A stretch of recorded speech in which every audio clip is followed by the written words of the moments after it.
Hello నమస్తే, నేను journalist ఆయన. తెలంగాణలో కాంగ్రెస్ సర్కారు వచ్చి దాదాపు ఏడాదిన్నర గడిచినప్పటికీ కాంగ్రెస్ సర్కారు చేసిన మంచి పనులను క్షేత్రస్థాయిలోకి తీసుకెళ్ళలేకపోయామనే ఒక అసంతృప్తి కాంగ్రెస్ రాష్ట్ర నాయకత్వానికి ఉందో లేదో కానీ కేంద్ర నాయకత్వానికి ఉంది. కేంద్ర నాయకత్వం కాంగ్రెస్ సర్కారు చేసిన మంచిని ఎందుకు చెప్పలేకపోతున్నారు అంటూ ఆవేదన చెందుతోంది. సో ఇక్కడ రాష్ట్ర కాంగ్రెస్ నాయకులు ప్రభుత్వం చేస్తున్న కార్యక్రమాల కంటే ఎక్కువ కొట్లాటలకు దిగుతున్నారు. ఒకరిపైనొకరు ఫిర్యాదులు చేసుకుంటున్నారు. ఒకరికి సంబంధించిన లోతులు లొసుగులు ఇంకొకరు ఢిల్లీకి మోసే పనుల్లో చాలా బిజీగా ఉన్నారు. ఇది అధిష్టానానికి చిరాకు తెప్పించింది. ఈ నేపథ్యంలోనే రాష్ట్ర కాంగ్రెస్ రిపేర్ కోసం మీనాక్షి నటరాజన్ని ఇక్కడికి పంపించారు. మీనాక్షి నటరాజన్ ఇక్కడికి వచ్చిన తర్వాత ఆమె ముఖ్యమంత్రిని, పిసిసి అధ్యక్షుడిని కూడా ఆల్మోస్ట్ పక్కన పెట్టేసి సొంతంగా ఇక్కడ ఏం జరుగుతుందో తెలుసుకునే ప్రయత్నం చేశారు. సో ఒక పార్టీ అధికారంలో ఉన్న సమయంలో అక్కడ పార్టీకి సంబంధించిన రాష్ట్ర వ్యవహారాల ఇన్ఛార్జిగా ఉన్న మహిళ నేరుగా పార్టీకి ప్రభుత్వానికి సంబంధం లేకుండా క్షేత్రస్థాయిలోకి వెళ్ళి నాయకుల దగ్గర నుంచి సమాచారం తీసుకోవడం ఎంత కష్టమో ఆమెకి అవగతమైంది. ఆ తర్వాత పిసిసి ప్రెసిడెంట్తో ముఖ్యమంత్రితో కలిసే కార్యక్రమాలకు శ్రీకారం చుట్టారు.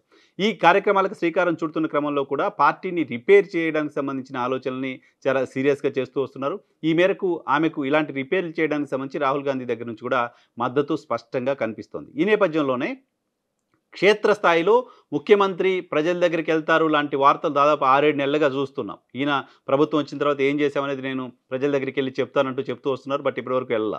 ఈవెన్ మంత్రులు ప్రజల దగ్గరికి వెళ్ళే ప్రయత్నం చేయట్లేదు. వాళ్ళు ఎక్కువగా నియోజకవర్గాలు లేకపోతే హైదరాబాద్కే పరిమితం అవుతున్నారు. పిసిసి అధ్యక్షుడి స్థాయిలో ఉన్న గొడవల్ని, నాయకుల మధ్య విభేదాలని సర్దుబాటు చేయడానికే సరిపోతుంది తప్ప పిసిసి అధ్యక్షుడు కూడా క్షేత్రస్థాయిలోకి వెళ్ళి ప్రభుత్వం చేస్తున్న కార్యక్రమాలని చెప్పలేకపోతున్నారు. ఈ నేపథ్యంలో నేరుగా ఏఐసిసి రాష్ట్ర వ్యవహారాల ఇన్ఛార్జిగా ఉన్న మీనాక్షి నటరాజన్ పాదయాత్రలకు శ్రీకారం చుట్టబోతున్నారు. మొదటి విడతగా ఆమె కొన్ని నియోజకవర్గాల్లో పాదయాత్ర చేయబోతున్నారు. ఈ నెల 31 నుంచి పాదయాత్రలు ప్రారంభం కాబోతున్నాయి. పాదయాత్రలో ప్రధానంగా ప్రభుత్వం చేస్తున్న కార్యక్రమాలన్నింటినీ ప్రజల దగ్గరికి తీసుకెళ్లే ప్రయత్నం చేస్తున్నారు. రాబోయే స్థానిక సంస్థల ఎన్నికల్లో కనుక పార్టీ పరాజయం పాలైతే, పార్టీ మెరుగైన ఫలితాలను సాధించకపోతే పార్టీ పట్ల ప్రజల్లో మరింత నెగిటివ్ ప్రచారం ఎక్కువగా జరగడానికి సంబంధించిన అవకాశం ఉంటుంది. ప్రభుత్వాన్ని మళ్ళీ నిలబెట్టుకునే ప్రయత్నం కూడా చేయడానికి ఇబ్బంది పడాల్సి వస్తుంది. కాబట్టి స్థానిక ఎన్నికల్లో గెలవడమే లక్ష్యంగా ప్రభుత్వానికి సంబంధించిన సక్సెస్ఫుల్గా ప్రభుత్వం అమలు చేసిన కార్యక్రమాలని వాళ్ళ దగ్గరికి తీసుకెళ్లడంతో పాటు వాళ్ళు చెప్పే సమస్యలు ఏంటో వినడం ద్వారా, వాళ్ళ సమస్యలను ఒకసారి వినడం ద్వారా వీళ్ళకి చెప్పాము, అధికారంలో ఉన్నారు కాబట్టి పరిష్కారం చేస్తారేమో అన్న ఒక హోప్ని ప్రజలకు ఇచ్చినట్లు అవుతుంది. కాబట్టి ప్రజల దగ్గరికి వెళ్ళాలన్న ఆలోచన ఆమె చేస్తుంది. నిజానికి ముఖ్యమంత్రి ప్రజల దగ్గరికి వెళ్ళి వాళ్ళ సమస్యలు తెలుసుకునే ప్రయత్నం చేస్తారని చెప్తున్నప్పటికీ అది రకరకాల కారణాలతో ఆగిపోయింది. బహుశా స్థానిక ఎన్నికలకు వస్తే స్థానిక ఎన్నికల క్యాంపెయిన్లో భాగంగా ముఖ్యమంత్రి ఏమైనా జిల్లాల పర్యటన చేస్తారేమో చూడాలి.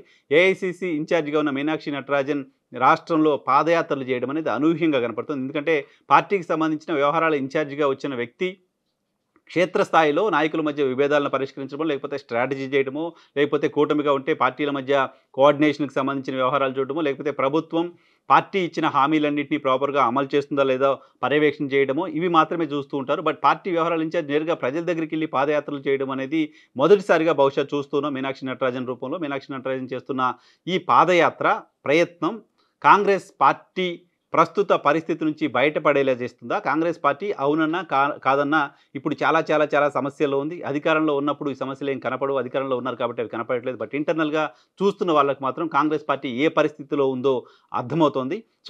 మీనాక్షి నటరాజన్ చేస్తున్న ఈ రిపేరు ప్రయత్నాలు ఎంతవరకు ఫలిస్తాయో చూడాలి. పాదయాత్ర తర్వాత ఈ రిపేరుకు సంబంధించిన ప్రయత్నాలు ఫలిస్తాయా, కొత్త సమస్యలు ఇంకేమన్నా ఆమెకి వచ్చే పరిస్థితి ఉందో చూడాలి. ఎందుకంటే చాలామంది దాదాపు 10 మంది వరకు ఎమ్మెల్యేలు ఇతర పార్టీల నుంచి గెలిచిన వాళ్ళు కాంగ్రెస్ పార్టీలో చేరారు. ఆ నియోజకవర్గంలో కాంగ్రెస్ పార్టీకి సంబంధించిన ఇన్ఛార్జీలు ఉన్నారు, గతంలో పోటీ చేసి ఓడిపోయిన వాళ్ళు. కొత్తగా వచ్చిన వాళ్ళకు మధ్య విభేదాలు ఉన్నాయి. అది కాకుండా చాలా జిల్లాల్లో వర్గపోరు కనపడుతుంది. నాగర్ కర్నూలు లాంటి జిల్లాలో వర్గపోరు చూస్తున్నాం, మల్లు రవికి సంపత్ కుమార్కు మధ్య. వరంగల్ జిల్లాలో వ్యవహారం ఇప్పటికే అధిష్టానానికి తలనొప్పిగా ఉంది. ఇలా ఖమ్మం జిల్లాలో అదే పరిస్థితి కనపడుతుంది, నల్గొండ జిల్లాలో అదే పరిస్థితి కనపడుతుంది. అనేక జిల్లాల్లో పార్టీలోని నాయకుల మధ్య వర్గ విభేదాలు కూడా ఉన్న నేపథ్యంలో ఈమె పాదయాత్ర సమస్యలను పరిష్కారం చేస్తుందా, కొత్త సమస్యలు తెస్తుందా అనేది చూడాల్సి ఉంది.